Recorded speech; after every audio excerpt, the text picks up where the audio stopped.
मुंबईत यावर्षी 100 ठिकाणी पाणी तुंबणार, पालिकेचा दावा. तर पाणी तुंबण्याचा धोका असलेल्या 497 ठिकाणांपैकी 403 ठिकाणी पाण्याचा निचरा करण्यासाठी उपाययोजना. दरम्यान तुंबणाऱ्या 130 नव्या ठिकाणांचीही यामध्ये भर.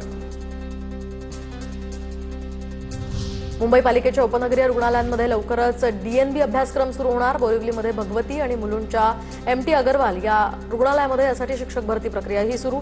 रुग्णालयांचा दर्जा सुधारण्यास यामुळे मदत होणार. म्हाडाच्या मुंबई आणि कोकण मंडळाच्या घरांच्या किमती अव्वाच्या सव्वा असल्यामुळे म्हाडाच्या घरांच्या किमती आता कमी होणार. नागरिकांचा लॉटरीला सुद्धा कमी प्रतिसाद मिळाल्यामुळे उद्या बैठक. तर भविष्यात सदनिकांच्या किमती कमी करण्यासाठी यामध्ये चर्चा होणार.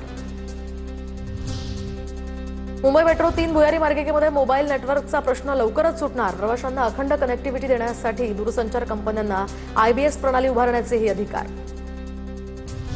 डोंबिवलीमध्ये कोर्ट मॅरेजनंतर आता नवरीला कुटुंबीय घेऊन फरार झाल्याचा धक्कादायक प्रकार. 8 वर्षांच्या प्रेमसंबंधांनंतर लग्नाची तयारी पूर्ण असताना हळदीच्या दिवशीच नवरी गायब. पतीकडून मानपाडा पोलीस ठाण्यात तक्रार दाखल. या संदर्भात आता तपास सुरू. उल्हासनगरच्या कैलासनगर गोळीबार प्रकरणामध्ये आता मोठा खुलासा. मृतांच्या कुटुंबियांकडून पोलिसांवर गंभीर आरोप. खंडणीची तक्रार आधीच दिली होती, मात्र दुर्लक्ष झाल्याचाही आरोप. सीआयडी किंवा सीबीआय चौकशीची मागणी करण्यासाठी या ठिकाणी मदत.